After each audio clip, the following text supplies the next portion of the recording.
오늘 말씀은 열왕기상 17장 8절부터 14절까지 16절까지입니다. 열왕기상 17장 8절부터 16절까지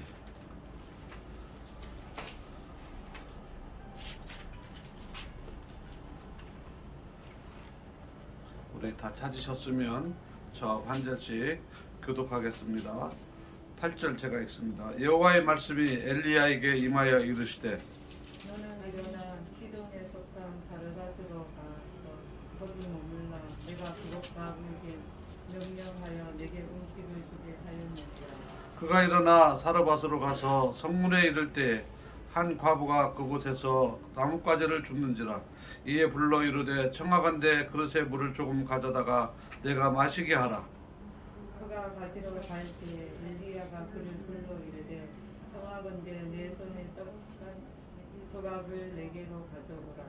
그가 이르되 당신의 하나님 여호와께서 살아계심을 두고 맹세하노니 나는 떡이 없고 다만 통에 가루 한 움큼과 병에 기름 조금뿐이라.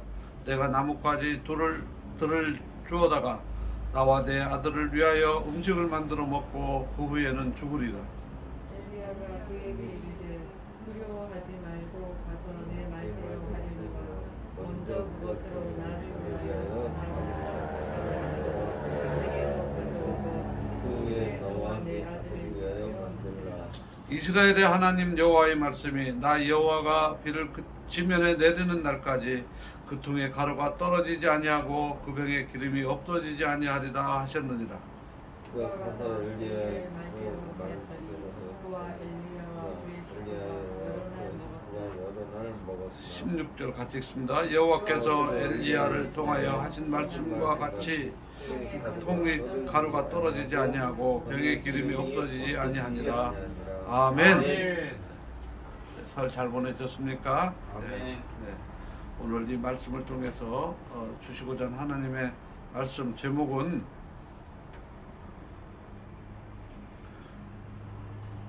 너는 일어나 시돈에 속한 사르밧으로 가서 거기 머물라.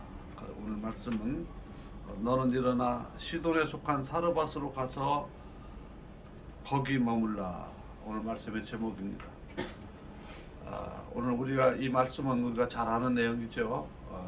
하나님께서 아합 왕을 진노하셔서 아합 왕에게 진노하셔서 그 땅에 참 이루 말할 수 없는 고통. 그렇지 않아도 이스라엘은 참 절기가 있어가지고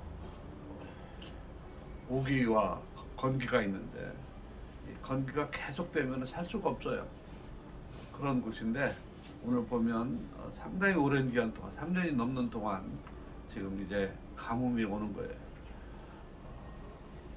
하나님의 은혜로 17장 1절에 보면 하나님의 은혜로 엘리야가 골짜기에 가서 그 시냇가에 가가지고 정말 까마귀가 물어다 주는 물과 떡으로 빵으로 이제 살았습니다.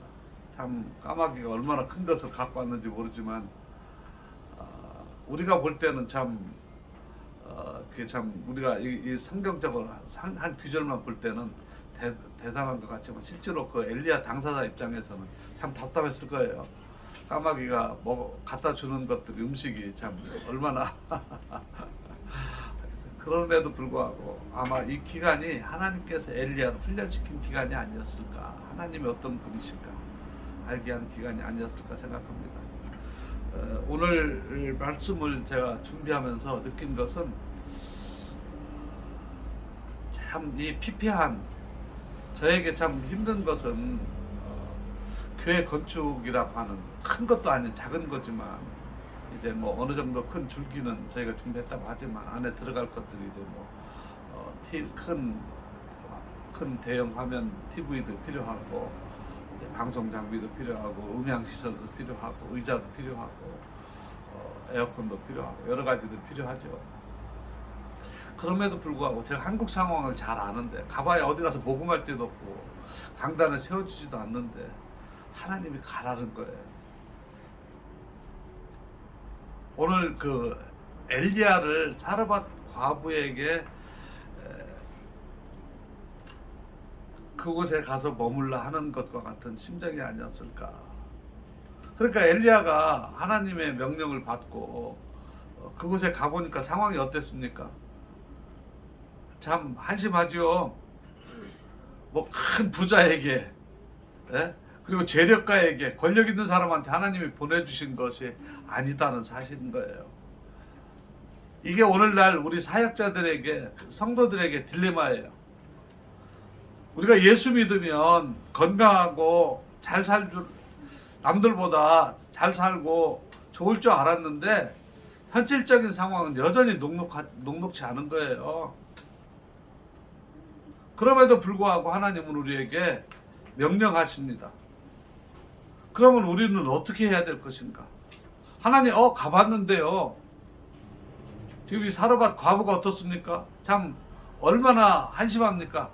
지금 겨우 가서 만난 여자가 나뭇가지 두어 개 주워다가 몇 개 주워다가 나뭇가지도 주워서 불 피워서 지금 있는 기름 한 방울하고 기름 한 통하고 기름 조금하고 밀가루 한 주먹 가지고 이거 저 가루 해가지고 먹고 자기하고 이제 마지막 음식을 최후의 음식 그것도 많은 것이 아니고 자기 아들하고 먹으려고 준비했다는 거 아닙니까? 근데 하필 왜 하나님은 그곳에 보내셨냐 그 말이에요. 저는요 이번에 와서 좀 하나님 제가 폼나게 그래도 제가 가지고 있는 거 퇴직금액이 중간 정산한 거 해서 드리고 했으면 좀 돈 있는 사람도 좀 만나고 돈 있는 교회 빵빵한 교회도 만 누구는 뭐 보니까 이렇게 뭐 센터 짓는다고 뭐 한다고 해가지고 뭐 얼마씩 모금해서 막 억대를 모금해서 간다고 하는 소리를 듣는데 이게 뭐 와보니까 이게 하나님 이렇습니까? 제가 원망하지는 않았는데 오늘 말씀을 준비하면서 이 생각이 붙었어요. 난 솔직히 이런 생각 전혀 안 했습니다. 하나님이 하실 거라고 믿고 왔는데 오늘 말씀을 보니까 어쩌면 오늘 이 시대를 살아가는 우리 그리스도인들과 똑같은 상황이 아닐까 싶어요. 아멘. 우리에게 복음을 증거하고 말씀대로 살으라고 우리 하나님 우리에게 말씀을 하셨는데 우리의 상황은 어떻습니까? 예수 믿는 사람들을 세상 사람들이 색안경 끼고 보고 오히려 부정적으로 보고 교회에 대해서 사람들이 문을 닫고 마음의 문을 닫고 교회 기존에 나오는 사람조차 오히려 더 모이는 것을 게을리하는 이 현실 속에서 그럼에도 불구하고 우리에게 하나님은 말씀하시기를 여전히 가서 일하라는 거예요. 우리의 일하는 현장의 상황이 태국말로 리아브라이 완전히 쫙 깔아놔가지고 정돈이 잘 돼가지고 우리가 할 수 있도록 하나님이 해놓은 게 아니고 오히려 혼란스러운 상황 속에서도 하나님은 우리에게 일하라고 명령하시는 겁니다. 이게 참 우리의 딜레마예요.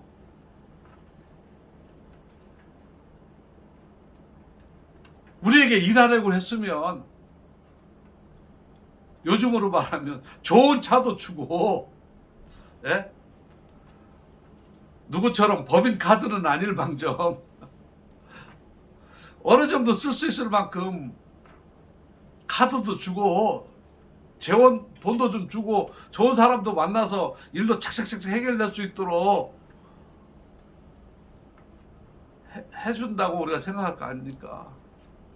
근데 하나님은 사르밧, 그것도 이스라엘 백성들이 아닌 이방 땅에 있는 그것도 돈 있는 사람이 아닌 과부.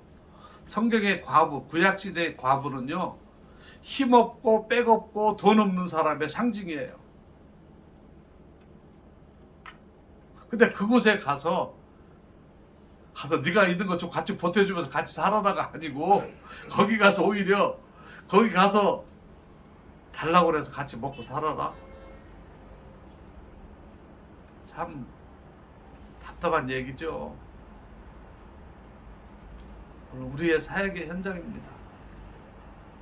제가 오늘 이 이야기를 하는 것은 지난번에 제가 갈 것 없다 너희가 먹을 것을 주라 오병이어의 기적의 사건을 얘기를 하면서 제가 선교지에 있었던 이야기를 한다고 그랬는데 오늘 이야기를 하려고 제가 이 이야기를 꺼낸 겁니다. 2020년도에 제가 큰 센터를 건축할 계획을 가지고 한국에 와서 뭐 모금도 해준다고 하는 교회도 있고 그러니까 내가 마지막 모금하는 거니까 우리 모교회도 가고 또 뭐 아는 사람들 뭐 이렇게 제가 여태까지 모금 한 번도 안 했으니까 한 번 하면은 뭐 그거야 하겠지 싶어가지고 또 기본적으로 어느 정도 해준다고 하는 교회도 있고 했기 때문에 왔었는데 와보니까 코로나로 인해서 오히려 그냥 우리 모교회도 못 가고 아무 데도 못 가는 상황이 돼버렸잖아요. 그러고 있다가 태국에 갔습니다. 정말 제가 참 고통 중에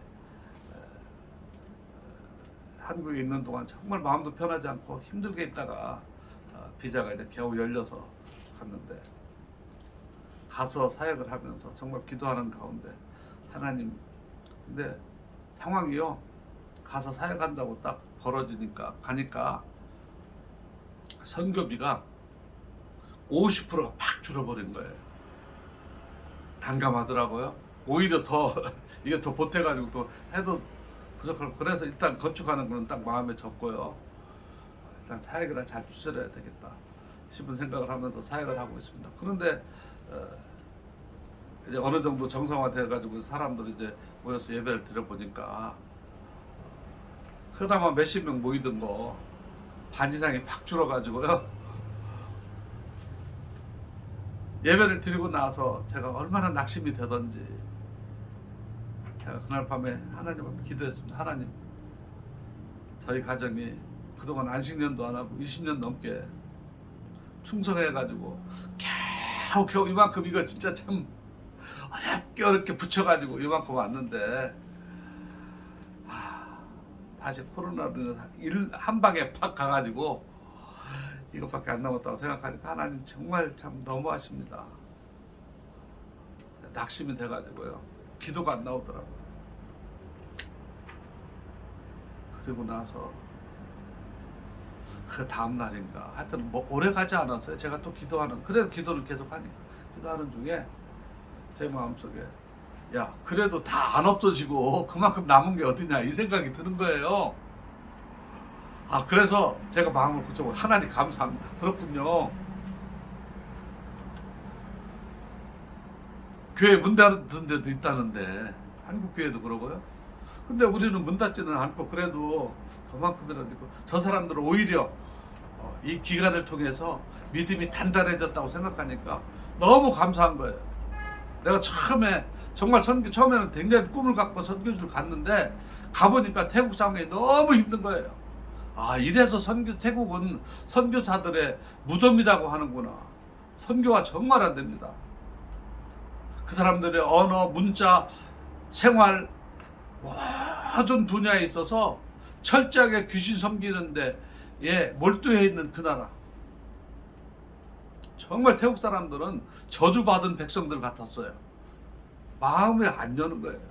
제가 주일학교 아이들 사역을 해봤는데 한 4학년, 5학년 정도 되면 말귀를 알아들 정도 돼서 우리가 복음 제시를 한단 말이에요. 그러면 놀라운 사실은 얼굴이 그 전까지 항상 웃으면서 친하게 지내던 그 얼굴이요, 발갓도 웃으며 복음이 들어가서 예수를 통해서 예수님만이 구세주가 돼서 너의 부활을 이룬다고 하는 그 복음의 핵심 복음이 딱 들어가면은요, 순간적으로 아이들의 얼굴이요 싹 바뀝니다. 그걸 제가 여러 번 경험했어요. 왜 그러냐면, 제가 연구를 해보니까 왜 그러냐면, 우리의 마음속에 있는, 우리를 붙잡고 있던 악한 영이 순간적으로 얼굴에 나타나면서 무서운 얼굴하고 변하는 거예요. 제가 그 여러 번 경험했습니다. 이게 만만한 게 아니구나. 정말 어려웠습니다.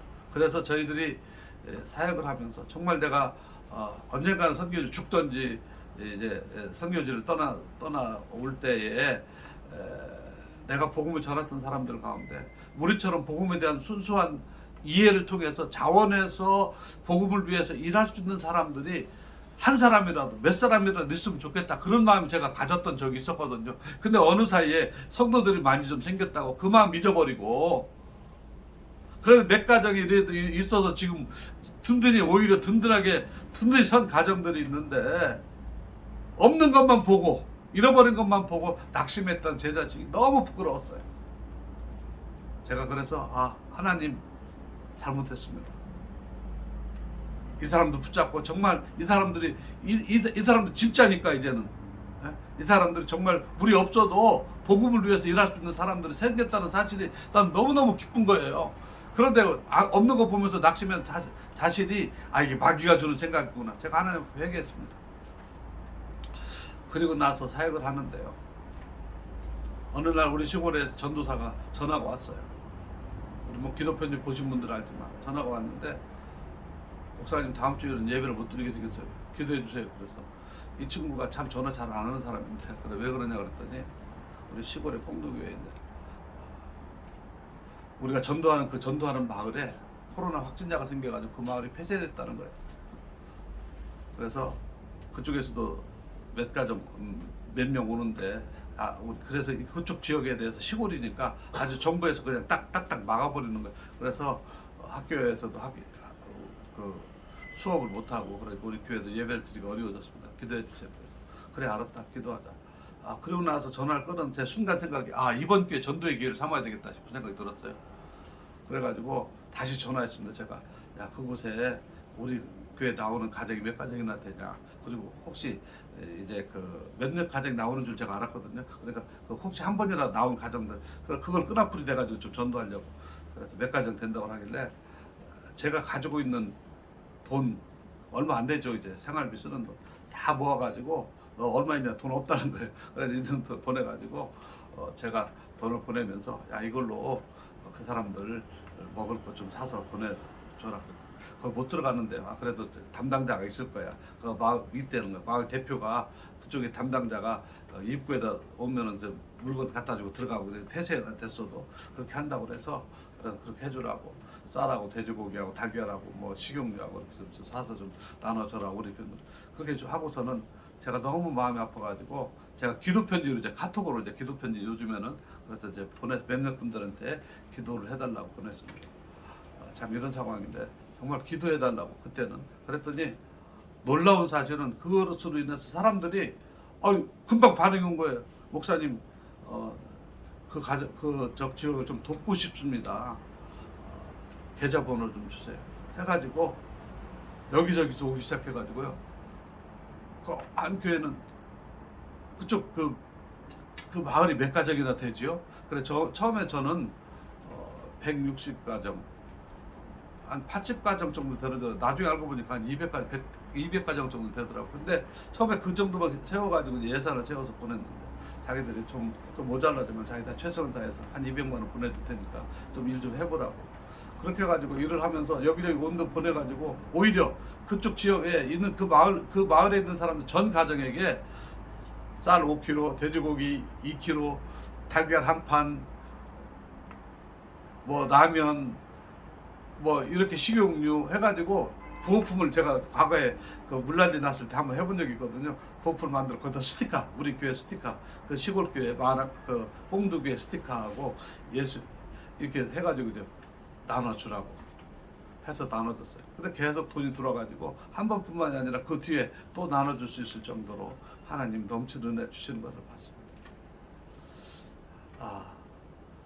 그 즈음에 무슨 일이 또 있었냐면 우리 교회에 이제 최근에 세례받은 성도 하나 있었잖아요. 그 성도가 나이가 한 60이 가까이 됐는데 식당에 주방 보조로 일하는 사람인데 주방장 정도의 실력을 갖추고 이제 일하고 있는 사람인데 교회를 열심히 다니고 주일날 주일 성수한다고 와가지고 뭐 예배 드리고 나서 주일날 식당들은 바쁜데 12시 넘어서 가고 그러니까 주인이 좀 마음에 안 들었던 모양이에요. 또 코로나로 인해 장사도 안 되고 그러니까 핑계로 문을 닫는다고 그래가지고 이 사람을 가라고 그래서 할 수 없이 우리 교회와 방이 조그마한 거 2개가 있는데 요거만한 방이 한 2개 있거든요. 그래서 그 방에 들어가서 있으라고 하는데 자기는 처음에는 한 보름만 있는다고 하더라고요. 좀 이따 일자리가 있으니까 거기 간다고. 그러더니 뭐 보름 지나 한 달 지나 뭐 거기 새로 한다는 집 안 한다고 뭐 이렇게 하면서 계속 있는 거예요. 그래서 이제 뭐 여러 가지 이렇게 있어서 그러니까 잘 됐다. 오히려 우리 사모가 이제 1대1로 성경 공부를 가르치고 이번 기회에 여보 우리가 성경 공부 가르쳐가지고 세례를 줍시다. 그렇게 하고 이제 새벽 우리 아침에 조건은 우리 여기 있는 조건은 우리가 기도할 때 꼭 나와서 기도해라. 우리 새벽 기도하고 밤에 기도할 때 기도해 와라. 처음에는 잘 오더니 밤에만 오고 새벽에는 못 일어나더라고. 새벽도 늦은 시간도 아닌데 아침에 우리가 이른 아침에 예배를 드리는 건데 하여튼 그렇게 해가지고 이제 데리고 있었어요. 근데 한 달, 두 달 지나니까 우리 사모 어느 날 저한테 얘기를 하는 거예요. 여보, 아무개가 보니까 돈이 없어. 우리가 좀 생활비 좀 돈을 좀 줍시다. 그래서 제가 깜짝 놀랐어요. 아니 우리도 지금 돈이 없어가지고 금년 들어서 사역비도 반으로 들어가지고 좀 어려운 판인데 계속 우리가 교정적으로 나가는 건 나가야 되잖아요. 그런데 그 당시에 제가 생각했던 거는 오늘 이 말씀입니다. 우리도 없는데 찾아온 그 성도가 엘리야처럼 저는 생각이 된 거예요. 저는 사르밧 과부 아무것도 없는데 우리가 이거 조금 있는데 이걸 쓰라. 아까 그 시골 교회 상황도 그렇고요. 그래서 하나님께서 우리에게 있는 것을 통해 살아봐. 그래 모르겠다. 그러면 우리 이제 가족들 중에는 이제 우리 아들도 그것까지 하는 건 좀 너무한 거 아니야? 막 그러는 거예요. 우리 교회에서 같이 먹고 이렇게 할 수 있도록 해주는데 그렇지만은 그래도 어떡하냐? 그렇게 해가지고 생활비 조금씩 대주면서 살았어요. 그렇게 살면서 저희 마음속에 오늘 그 성도가 엘리야고 저희는 사르밧 과부처럼 최선을 다하면 하나님께서 은혜를 주시겠지. 그러면서 이제 있었습니다. 그렇게 하고 제가 이제 말씀을 그러면 그 중에 말씀을 집중해서 봤던 거는 누가복음 21장에 있는 예수님께서 헌금에 대해서 말씀하시는 것을 봤습니다. 거기 21장 1절부터 이렇게 보면 부자가 많은 자기 재산에 있는 것을 갖고 와서 헌금하는 것을 보면서 많은 사람들이 야, 저 부자는 많이 헌금한다. 근데 예수님은 아무 말씀 안 하시고 조용하게 와는 어떤 과부가 랩돈 2개, 랩돈이면은 그 당시에 화폐 단위 중에서 제일 작은 거예요. 오늘날로 따지면 우리 수준으로 따지면 한 2,000원 정도, 1,000원짜리 2장 정도. 1,000원 2장이 봐야 뭐 붕어빵 뭐 한 몇 개 사 먹을 정도밖에 안 되잖아요. 근데 예수님은 저 여자가 제일 많이 헌금을 했다. 저 여자는 자기의 가진 것 전부를, 생활비 전부를 하나님 앞에 드렸다. 가장 많이 헌금을 한 사람이다. 그래서 예수님이 그 말씀 하실 때는 감동이 됐다는 거예요. 뭐예요? 감동됐다는 거죠. 자기의 가진 것 전부를 넣었다. 제가 그 말씀을 생각을 하면서 우리가 하나님을 기쁘시게 하는 방법이라고 하면 여러 가지가 있을 수가 있지만은 하나님을 감동할 수 있으면, 감동케 할 수 있으면 어쩌면 좋을까. 그래서 우리가 있는 것을 가지고 최선을 다하는 것이 하나님 기뻐. 우리 지금 상황에 선교비도 줄어들었어. 뭐 이것도 해야 돼. 이런 것이 아니라 이렇게 하면 좋을까.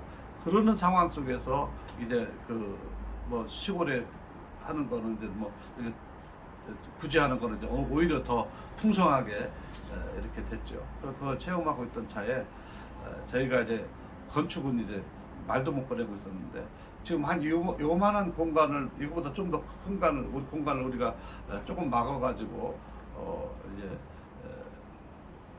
요만큼은 식당이고 주방이고 나머지는 이제 우리가 앉아서 예배를 드리는 공간을 쓰고 있는데 요거를 털어서 우리 사모가 자꾸 이것을 없애버리고 이제 그 코로나 이후에 지금 사람들이 곧 코로나 종식되면 사람들의 분위기를 우리가 새 예배당은 못 지으니까 여기를 그냥 하면 예배실 하면 좋겠다 이 얘기를 하는 거예요.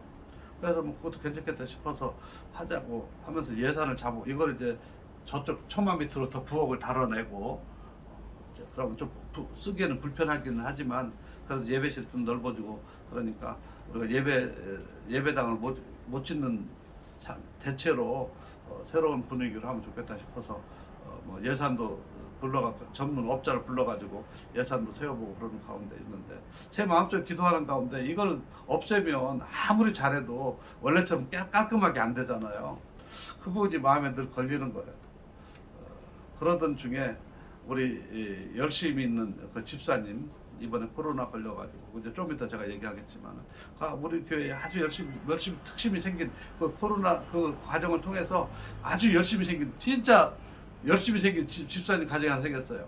아주 엘리트인데 남편은 컴퓨터 기술자고 여자는 대학교에서 강의하는 선생님이고 또 딸은 중학교 3학년인데 피아노를 혼자 독학으로 우리 딸이 처음에 조금 기초만 가르치고 왔는데 이제 벌써 커가지고 피아노 반주할 정도가 됐고 예배시간 반주하고 그 아들은 초등학교 6학년인데 우리가 이제 매달 우리 사모가 이제 돈을 좀 대줘가지고 피아노 전공한 선교사님한테 이제 매주마다 한 달에 매주마다 가서 바이올린 해가지고 얘가 이제 예배 시간에 같이 바이올린 반주도 하고. 근데 이 아빠하고 아들은 예배 전에 찬송으로 준비 찬송을 인도하고.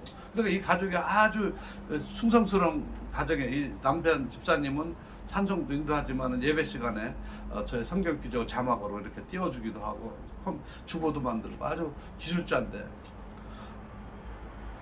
이 남자가 이 가정들이 열심히 생겨가지고 자원해가지고 우리 교회가 좀 넓은데요. 땅이 한 몇백 평, 한 200여 평 되는데 막 비가 오고 나면 풀이 쑥쑥쑥쑥 자라니까 한 주일 자르고 나면 그 다음 주에 또 풀을 깎아야 돼요.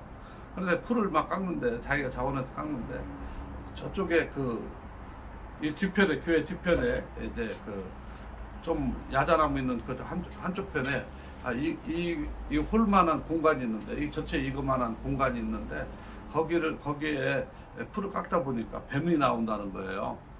그러니까 거기를 시멘트로 깔아가지고 주차장을 만들자고. 그럼 좋지요. 뭐 주차장에 지금 이제 자가를 씌워놨어도 좀 불편하니까. 그래서 그 얘기를 뱀이 나온다는데 어떻게 해야 되나 고민하고 있었는데 그 시멘트를 깔아서 주차장을 하려면 돈이 많이 들잖아요. 지금 이거 하는 것도 지금 돈이 없는데 그럼 어떻게 할까 고민하는 중에 차라리 이거를 없애지 말고 이거에다가 저쪽 하는 데도 돈을 보태면 예배당을 하나 예배당을 원래 생각했던 것처럼 멋있게 뭐 2층으로 만들어 아래층에 뭐 이렇게 방들 10개 드리고 뭐 이렇게 하는 그거보다 이제 그렇게까지는 못 하더라도 그냥 바닥을 시멘트 깔고 이렇게 타일 뭐 좋은 걸로 깔아가지고 이렇게 해서 이렇게 달면 그 예배실이 되겠더라고요. 그럼 지금 있는 것보다 더 큰 게 나오는 거예요. 조금 더 나중에 계획이 좀 변경했지만 그래서 그렇다고 하면 차라리 이걸 하자. 근데 문제는 뭐니 해도 머니가 문제가 아니었어요. 이 생각은 좋은데 우리 성도들이 이제 돈이 나올 수는 어떻게 해야 되나 고민하고 있었습니다. 그래도 하나님이 기뻐하시는 것이면 하나님이 하실 수 있겠다 싶은 생각이 들어가지고 기도하고 있는데 돈이 나올 게는 없고 그리고 그 당시에 이제 한국을 왔다 갔다 하는 것도 어렵고 어디 모금하는 것도 어렵고 어떻게 해야 되나 고민하고 있었습니다. 근데 그 당시에 제가 그 묵상하는 가운데 아까 누가복음 21장에 과부의 두 랩돈 하나님이 기뻐하시는 헌금에 대해서 제가 말씀을 묵상했단 말이에요. 그런데 그 마태복음 14장에 나오는 오병이어의 기적에서 갈 것 없다 너희가 먹을 것을 주라. 그러니까 우리가 가지고 있는 것으로 해결하라고 하는 그 메시지가 자꾸 나한테 들어가는 거예요. 근데 나는 가진 것이 없는데 어떻게 해야 될까? 하나님 무슨 뜻입니까? 그때가 10월달 이제 업자들하고 이제 업자 불러가지고 이제 돈이 얼마나 나올까 이제 뭐 여러 가지 계산을 하고 있는 중인데 10월달 쳤는데 우리가 그 사람은 이제 그동안 하던 일이 있어서 원래는 이거 깨서 없애는 거는 여름에 시작해가지고 10월달 8월 9월달에 시작하려고 그랬는데 자기가 다른 데 일하는 게 있었으니까 10월달 이후에 할 수 있다고 그러더라고요. 어차피 급한 건 아니고 다른 사람들한테 맡기는 것보다 그 사람 교회를 다니는 사람인데 좀 믿을 만한 사람이니까 좀 싸게 자기가 잘 해준다고 하니까 그래서 어차피 우리 급한 거는 아니니까 그러면 뭐 10월달 이후에 자기 시간 있을 때 하자 그렇게 하고 기다리고 있었거든요. 지금 지나고 나서 보면 다 하나님의 은혜였던 거예요. 처음에 우리 생각했던 대로 이거 뭐 부셔가지고 했으면 어땠을까 이런 생각이 드는데 그랬으면 좀 어려움이 있었겠죠. 근데 10월달 이후에 이제 우리가 그러면 하자 그렇게 생각하고 있었다가 우리가 이제 기도하는 가운데 무슨 마음이 들었냐면 돈을 어떻게 해야 되지? 그러나 하나님께서 하라고 하신다면 하나님께 길을 주시겠지 그런 마음을 먹었는데요. 10월 중순쯤 되니까 우리 교단 선교부 본부에서 제가 GMS 선교사인데요. 교단 선교부 본부에서 연락이 왔어요. 우리 매달 선교부에서 한 15만 원 정도를 모아가지고 떼어가지고 강제로 떼어가지고 모아서 나중에 퇴직할 때 그러면 우리가 정년이 되면 주는 돈 근데 이자도 없어요. 어디 연금을 굴리는 것도 아니고 그러다 보니까 우리 선교사들이 많으니까 그 돈이 꽤 되는 돈인데 이게 굴리다가 자기들끼리 굴리다가 뭐 사고도 치고 그래가지고 우리 선교사들이 우리 돌려달라고 못 믿으니까 그랬는데 돌려주겠다고 하는 것이 시간이 꽤 걸리더라고요. 그래서 2020년도 초에 그 얘기가 나왔는데 그래가지고 우리 다 서류 써주고 돌려달라고 해가지고 했는데 다 안 주는 거야. 그래가지고 왜 안 주냐고 그런 말들 하는데 뭐 선교사들이 뭐 그거 가지고 하겠어요. 그래서 이제 있었는데 이 작년 2021년 10월 달에 연락이 왔어요. 이제 돌려줄 테니까 받을 계좌하고 하는데 또 뭐 후원교회 우리 뭐 파송교회도 파송교회가 그거 해준 것도 아닌데 파송교회 사인을 받아가지고 뭐 첨부해가지고 자기 계좌를 알려주고 보내준다고. 그래서 알았다고 해가지고 그 돈을 받을 생각을 해서 보니까 이거 공사하는데 쓰면은 이게 큰 힘이 되겠다는 생각이 드는 거예요. 하나님이 이걸 하라고 예배해 놓으시고 미리 그 전에 제가 미리 돈 탔으면 그 돈 어디다 썼는지도 모르죠. 뭐. 이거 하라고 했나 보다 싶어가지고 제가 기도하는 가운데 이걸 드려야 되겠다 싶은 생각을 했어요. 그래서 우리 아내한테 얘기했어요. 그리고 우리 아내는 그냥 가만히 있죠. 그래가지고 그 얘기했더니 우리 애들은 펄쩍 뛰는 거 아빠 그거 얼마 안 되지만 그거마저 다 써버리면 어떡하냐고.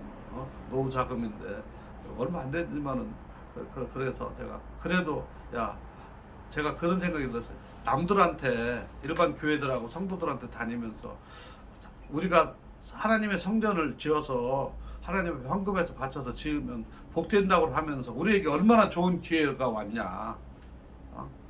물론 그동안 다른 교회들 여러 가지 교회들 짓고 하는 거 지금 있는 교회나 모든 거 하면서 우리 가족이 헌신하고 희생하고 해가지고 그 여러 가지 우리 여러 교회들 지어 왔지만 이번에 우리가 몫으로 우리가 할 수 있는 기회가 왔으니까 하자. 우리 애들이 우리 아들이 그래. 어차피 아빠는 내가 안 된다고 그래서 할 거잖아요. 알아서 하세요. 그래가지고 그 일을 하기로 시작을 했습니다. 그때 제 마음은 우리가 가진 것은 비록 과부의 동전 도랩돈이지만 하나님이 기뻐하시면 됐다. 그걸로 됐다. 그것으로 인해서 누가복음 21장 3절에 나오는 그 과부의 이야기를 보면서 우리 주님이 그 과부에게 뭐 집에 금송아지를 하나 더 마련해 주셨더라 뭐 이렇게 부자가 됐다 그런 내용은 없어요. 없는데 우리 주님이 가장 기뻐하시는 내용 가장 많이 드렸느니라. 그 주님이 그 여인의 그 과부의 삶을 어떻게 인도하셨을까 우리는 알 수 없죠. 그럼에도 불구하고 성경은 그거에 대해서 관심을 가지지 말라는 거죠. 그것은 우리가 너무나 당연한 것이니까. 또 그렇지 않다. 그로 인해서 그것으로 그 과부가 자기 생활비 전부 다 써버려가지고 그 후에 그냥 먹을 것이 없어서 굶어 죽었으면 또 어때? 또 비참한 얘기지만 그렇진 않았겠지만 그랬으면 또 어떠냐. 예수님한테 인정받았으면 되는 거지. 전 요즘에 그런 생각이 들더라고요. 요즘에 한국에 와서 보니까 앞으로 노후에 자금이 얼마가 필요하네 뭐를 해야 되네 생각을 해보니까 너무 답답한 거예요. 그래서 선교사로 하고 왔는데 내가 갈 곳도 없고 아무것도 없다 생각하면 슬프지만 그러면 또 어떠냐고요. 왜냐하면 세상에 사업하다가 망해서 노숙자 되는 사람도 있고 자살하는 사람도 있고 하는데 우리가 주의 일 하다가 서로 갈 곳이 없으면 어떻고 먹을 것이 없으면 어떠냐 그 말이에요. 정말 그거 우리가 세상에서 당하는 불편함과 부끄러움과 편견과 불이익을 감수할 만한 가치를 위해서 희생할 수 있고 감당할 수 있다고 우리가 마음에 작정할 수 있다면 그것이 더 소중한 게 아닐까요? 아멘. 이 코로나 시대에 정말 교회가 정말 어렵지만은 그럼에도 불구하고 우리가 하나님의 말씀을 위해서 더 노력하고 헌신하고 나아간다면 이것이 나는 더 필요한 거라고 생각합니다. 그로 인해서 하나님께서 더 얼마나 갚아주실까, 더 얼마나 채워주실까, 그건 나중의 문제라니까. 그건 우리의 관심이 아니에요. 그건 하나님 책임이에요. 그래서 대부분의 경우에 성경이 약속된 대로 대부분의 경우에 자손이 잘 되고 그가 건강해지고 그가 하는 일들이 잘 되고 하는 건 대부분의 경우에 그렇습니다. 그러나 그렇지 않고 그냥 끝내는 경우도 있어요. 때로는 더 억울하게 끝나는 경우도, 순교자들도 있잖아요. 그런데 성경에는요, 이 순교자의 죽음이 가장 값지다고 우리에게 말씀해 주고 있어요. 이 시대에 우리에게 순교, 예수 믿는다고 해서 죽이는 사람은 없어요. 그러나 예수 믿는 것 때문에 우리가 불편을 당하고 불이익을 당하고 엄한 소리 듣고 해가지고 우리가 때로는 이 세상에 살면서 정말 죽은 것처럼 어려움을 당해서 산다면 이 시대의 순교자의 삶이 아닐까요? 저는 그래서 오히려 제가 요즘에 나라에서 주는 전철 타고 다니면서 너무 행복한 거예요.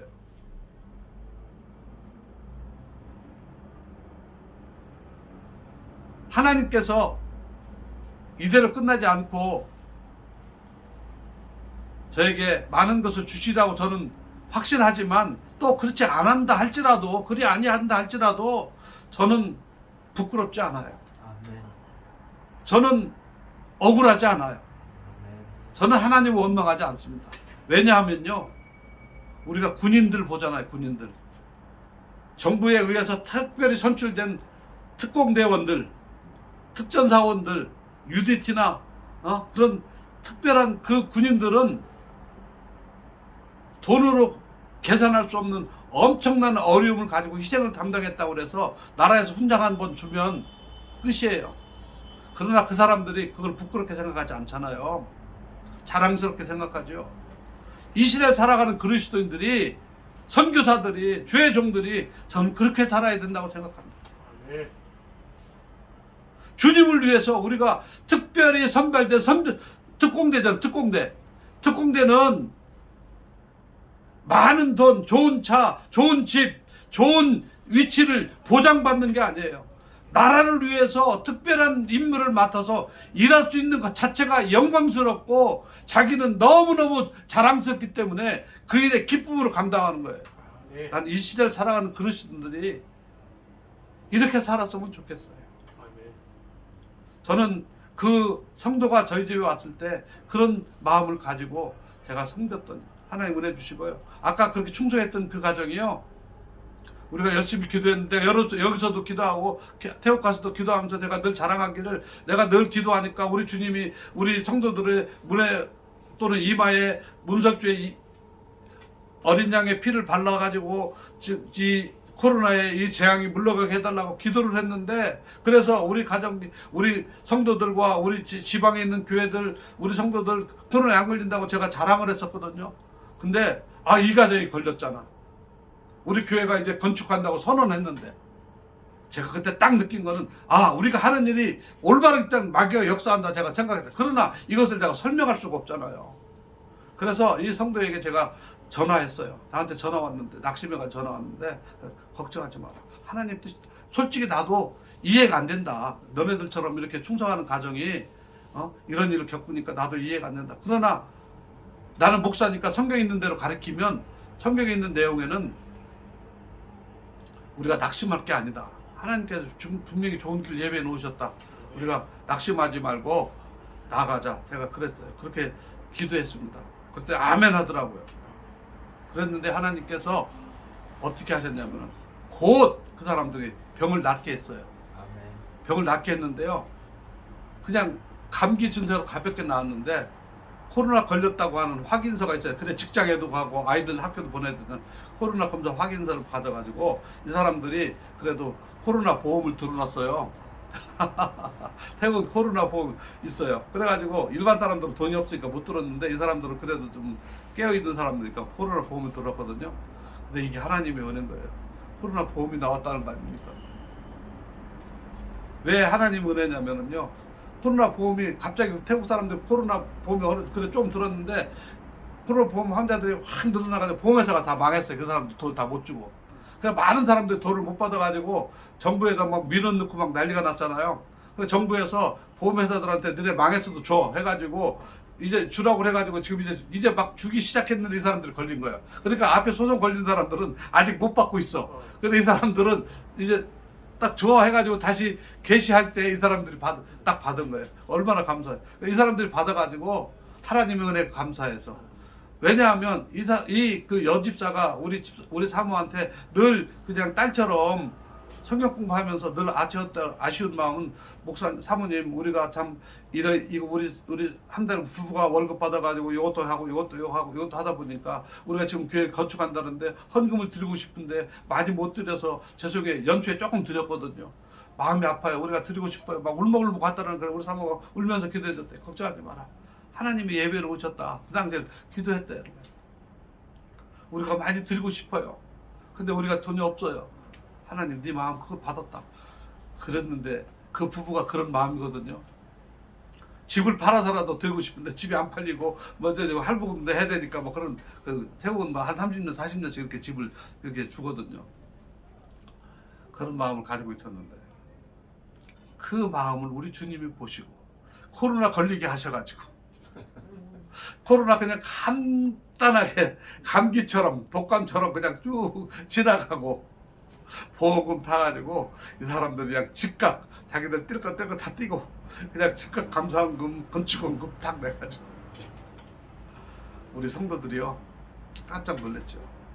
처음에 속으로 아 저렇게 충성해봐야 코로나도 걸리는구나 그런 마음 가졌을 거예요.